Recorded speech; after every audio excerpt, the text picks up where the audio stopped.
তিন অপশন খ্যাত কুষ্টিয়ার সাবেক সেই এসপি গ্রেফতার। সংবিধান বাংলাদেশের আইন না মানেন, আপনার কাছে তিনটে অপশন আছে।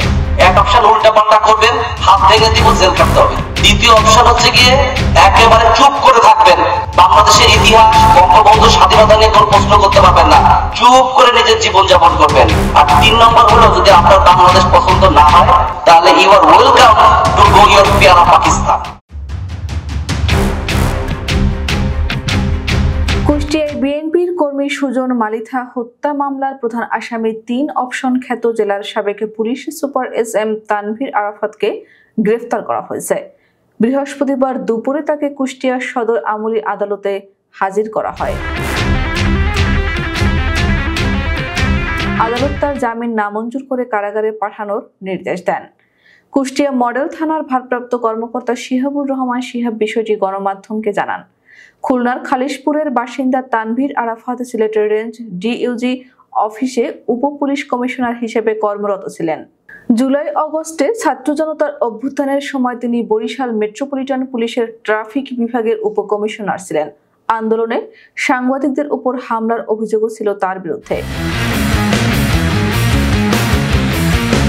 2019 সালে পুলিশের সঙ্গে কথিত বন্দুকযুদ্ধে সুজন মালিথা নিহত হন। সে ঘটনায় গত 29 সেপ্টেম্বর কুষ্টিয়া মডেল থানায় মামলা হয়।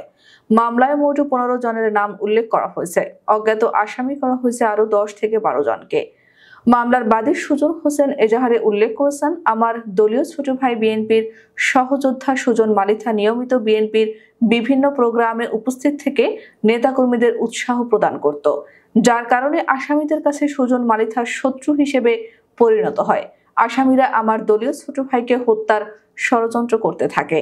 তারই জের ধরে আমার দলীয় ছোট ভাই সুজন মালিথা বিএনপির প্রোগ্রাম শেষ করে রাতে নিজ বাড়িতে প্রবেশ করে 2019 সালের 13 সেপ্টেম্বর রাত আনুমানিক 12টা 20 মিনিটে আসামিরা সকলে মিলে আমার দলীয় ছোট ভাইয়ের বাসায় প্রবেশ করে এবং তাকে জোরপূর্বক তার বাসা থেকে তুলে নিয়ে অজ্ঞাত স্থানে চলে যায়। পরবর্তী সময়ে আমি সহ সুজন মালিথার পরিবারের লোকজন তাকে দীর্ঘক্ষণ খোঁজাখুঁজির এক পর্যায়ে এলাকাবাসীর মাধ্যমে জানতে পারি, পূর্ব শত্রুতার জের ধরে উল্লেখিত আসামিরা পরস্পরের যোগ সাজশে আমার দলীয় ছোট ভাই সুজন মালিথাকে বাসা থেকে জোরপূর্বক তুলে নিয়ে 13 সেপ্টেম্বর রাত 1টা 30 মিনিটে কুষ্টিয়া মডেল থানাধীন মোল্লাতেঘরিয়া পূর্ব ক্যানালের পাড়ে গুলি করে হত্যা করেছে। অতঃপর আমি সহ সুজন মালিথার পরিবারের লোকজন আসামিদের কাছে উপস্থিত হয়ে সুজন মালিথাকে হত্যার কারণ জিজ্ঞাসা করলে তারা কোনো সদুত্তর না দিয়ে আমাদের তাড়িয়ে দেয়। একাধিকবার উক্ত ঘটনার বিষয়ে মামলা করার চেষ্টা করলে আসামিরা আমাকে বিভিন্নভাবে ভয়ভীতি দেখায়। ঘটনার বিষয়ে এলাকার অনেকেই অবগত আছেন। এমত অবস্থায় ঘটনার বিষয়ে সুজন মালিথার পরিবার সহ দলীয় নেতাকর্মীদের সঙ্গে আলাপ আলোচনা করে থানায় এজাহার দায়ের করতে বিলম্ব হয়। এই মামলার আসামি কুষ্টিয়া 4 আসনের সাবেক সংসদ সদস্য আব্দুর রউফ গত অক্টোবরে গ্রেফতার হয়েছেন। 2020 সালের 21 ডিসেম্বর কুষ্টিয়ায় কুমারখালী নাগরিক পরিষদের ব্যানারে আয়োজিত এ সভায় প্রধান অতিথি ছিলেন যুবলীগের কেন্দ্রীয় কমিটির প্রেসিডিয়াম সদস্য সেলিম আলতাফ। সেখানে অতিথি ছিলেন কুষ্টিয়ার তৎকালীন SP SM তানভীর আরাফাত। তিনি তার বক্তব্যে বিরোধী পক্ষগুলোকে 3টি অপশন দেন। তানভীর আরাফাত বলেন, 1 উল্টাপাল্টা করবা হাত ভেঙে দেব, জেল খাটতে হবে।